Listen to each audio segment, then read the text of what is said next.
Welcome দোস্ত, welcome back to Hyderabad blog. ঠিক আছে, আজি আমি আহিছোঁ জুবিনদাৰ ঘৰলৈ। আৰু পূৰ্বফালে বাওঁফালে চাওক, এটা অষ্ট্ৰেলিয়ান ভিউ পাব আপোনালোকে। চাব পাৰিছে এটা বীচ উইথ বিউটিফুল ভিউ। এইটো হ'ল আমাৰ অসম, আমাৰ দেশ। এইটো হ'ল উজন বজাৰ। ঠিক আছে, পূৰ্বফালে আমি গৈ আছোঁ।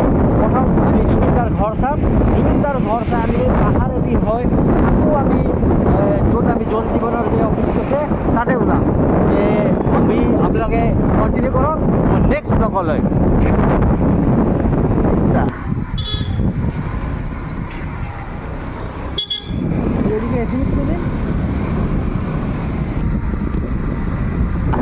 আমি আকৌ ডন বস্কো ইনষ্টিটিউট আহি পাইছোঁ।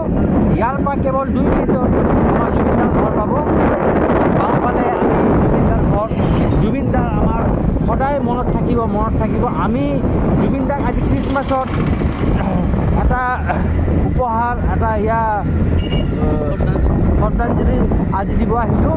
ঠিক আছে, আজিও আমাৰ জুবিনদালৈ মনত পৰিছে, কিন্তু খ্ৰীষ্টমাছত বহুখিনি সময় আমি জুবিনদাৰ লগত কটাইছিলোঁ। গতিকে আজি মোক জুবিনদালৈ মনত পৰিছে, সেইকাৰণে মই জুবিনদাৰ ঘৰলৈ আহিছোঁ। আপোনাক নেক্সট ব্লগত মই দেখাই আছোঁ জুবিনদাৰ ঘৰ।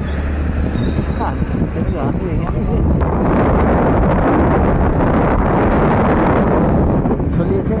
ইয়াৰ পৰা আপোনালোকে দুটা ৰাস্তা পাব। বাওঁফালে আকৌ আমি সেই গুচি যাব কাৰণে লেফ্ট চাইডে আমাৰ জুবিনদাৰ লেফ্ট চাইডে গৈ আমি আকৌ ৰাইট চাইডে এটা টাৰ্ণিং আছে, চাব পাৰে। আমাৰ জুবিনদাৰ এই বাউণ্ডেৰী পালোগৈ। এইটো হ'ল জুবিনদাৰ বাউণ্ডেৰী, এই বগা ইয়াৰ কৰা আছে। তেখেতৰ এটা সপোনৰ ঘৰ যেন অধুৰা পৰিছে। আমি ৰাইজ এই বাওঁফালে জুবিনদাৰ ঘৰ, সপোনৰ ঘৰ যেন অধুৰা হৈ আছে, চাব পাৰে। দেখা পাইছে জুবিনদাৰ ঘৰ যেন অধুৰা হৈ আছে। আমি ইয়াতে উঠি যাম, আমি ইয়াৰ পৰা চাম। হেল্ল' দোস্ত, welcome back to my channel Hyderabad blog.